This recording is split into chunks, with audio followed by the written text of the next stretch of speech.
सभी पत्रकार साथियों, आप सभी को जय भीम, जय संविधान और सभी का स्वागत। साथियों, 2-3 विषयों पर बातचीत करने के लिए आप सभी को मैंने आज आमंत्रित किया है। मेरे साथ सम्मानीय अमित लोधी जी, सम्मानीय अमोल रावत जी बैठे हैं और कल हम लोगों ने दतिया जिले में बहुत सारी बैठकों का आयोजन कल भी किया गया था, आज भी किया गया है। कल लोधी समाज की एक बैठक का आयोजन हुआ, उसके बाद शाम को मुस्लिम समुदाय की बैठक का आयोजन हुआ।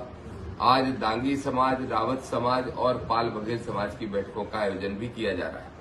ये सारी तैयारियां दतिया के उपचुनाव की दृष्टि से हो रही हैं और मैं समझता हूं कि लोगों में बहुत जोश है, बहुत उत्साह है और परिवर्तन करने की बहुत ललक उनके अंदर दिखाई दे रही है। इसलिए जबरदस्त समर्थन मिल रहा है और मुझे पूरी उम्मीद है कि आने वाले चुनाव में बहुत अच्छे रिजल्ट दतिया के लिए निकल के आएंगे।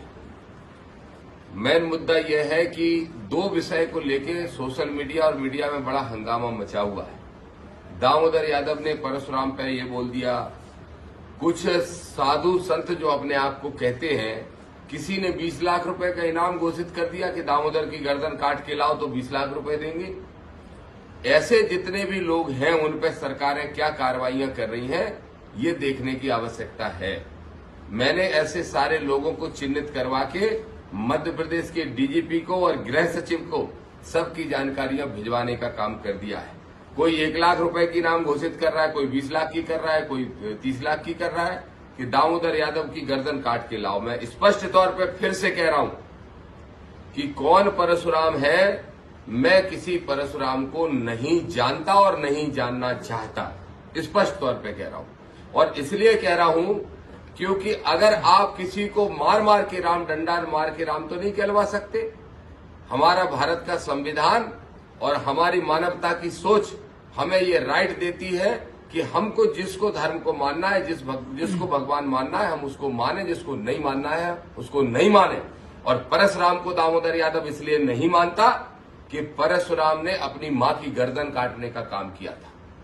परशुराम दामोदर की नजर में भगवान नहीं, अपनी मां की हत्या करने वाला हत्यारा होता है, कोई भी बना रहे। और कोई डंडा मार के अगर मुझे परशुराम की जय बुलवाना चाहता है तो सुन लो, परशुराम के ऐसे तथाकथित बच्चों, क्योंकि परशुराम ने शादी नहीं की, अपनी मां को मार दिया, सब भाइयों को मार दिया, तो वंश कहां से हुआ मुझे नहीं मालूम। लेकिन फिर कह रहा हूं, परशुराम के वंशजों, तथाकथित वंशजों, सुन लो, दामोदर को धमकी देने का काम करोगे तो तुम्हें भगा के इस देश से निकाल के बाहर कर देंगे। किसी गलत फहमी में नहीं रहे। नहीं जानता परशुराम को, नहीं मानता परशुराम को, फिर से कह रहा हूं, 1 करोड़ की भी इनाम कर दो, हम तो संविधान को मानने वाले हैं। अगर हमने संविधान छोड़ दिया तो भागते दिखाई दोगे कल से, पहली बात। दूसरी बात और स्पष्ट तौर पर कह रहा हूं कि आज आपने देखा होगा कल से प्रीतम लोधी जी का जो मामला है, प्रीतम लोधी जी के मामले में मैंने बयान क्या दिया यहां लोधी समाज की बैठक में। कल से सोशल मीडिया पे हंगामा मचा हुआ है कि दामोदर यादव ने प्रीतम लोधी का समर्थन किया। मैं स्पष्ट तौर पे कह रहा हूं, भारतीय जनता पार्टी से आजाद समाज पार्टी को या दामोदर यादव को या किसी भी साथी का कोई सरोकार नहीं।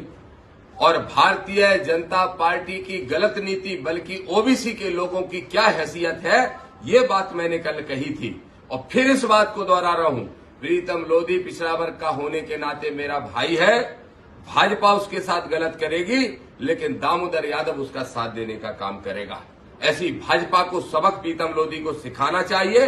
कल जो नोटिस प्रीतम लोधी को प्रदेश अध्यक्ष की तरफ से मिला है कि 3 दिन में जवाब मांगे, देखो भाजपा का असली चेहरा। आम कार्यकर्ता को भी 7 दिन का टाइम दिया जाता है, लेकिन प्रीतम लोधी को 72 घंटे का टाइम दिया, जैसे उसने कोई मर्डर कर दिया हो, अपराध कर दिया हो, कोई घृणित काम कर दिया हो प्रीतम भाई ने।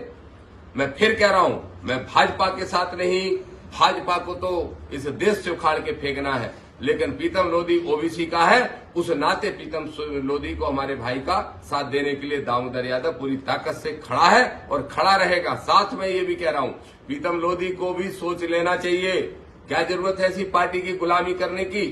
छोड़ो ऐसी पार्टी को, लात लगाओ और माफी मांग के, क्षमा मांग के हम अम्बेडकरवादी उन कार्यकर्ताओं से जिनकी उम्मीदों पे कुठाराघात कभी आपने किया था, और आओ नीली तौलिया डालो, हम पूरे प्रदेश में निकलेंगे और इस भाजपा को उखाड़ के फेंकने का काम करेंगे। ये मैं प्रीतम लोधी से कह रहा हूं।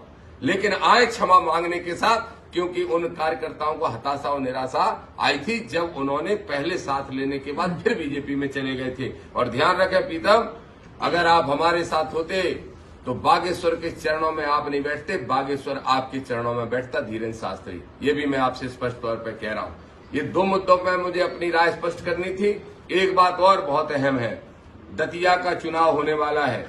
एक संदेश और दूंगा, बड़े से बड़े अधिकारी सुन लें, दतिया जिले में पोस्टेड जितने भी हैं, अगर सत्ता की गुलामी कर रहे हो, अगर सत्ताधारियों के दबाव में हो, तो तुम्हारी भलाई इसी में है कि खुद ट्रांसफर होकर भाग जाओ, यहां से निकल जाओ। दतिया का चुनाव जो दामोदर यादव और उसके साथी लड़ने वाले हैं, ये चुनाव पूरी ताकत से होगा। और मैं चाहता हूं चुनाव रहे, युद्ध ना बने।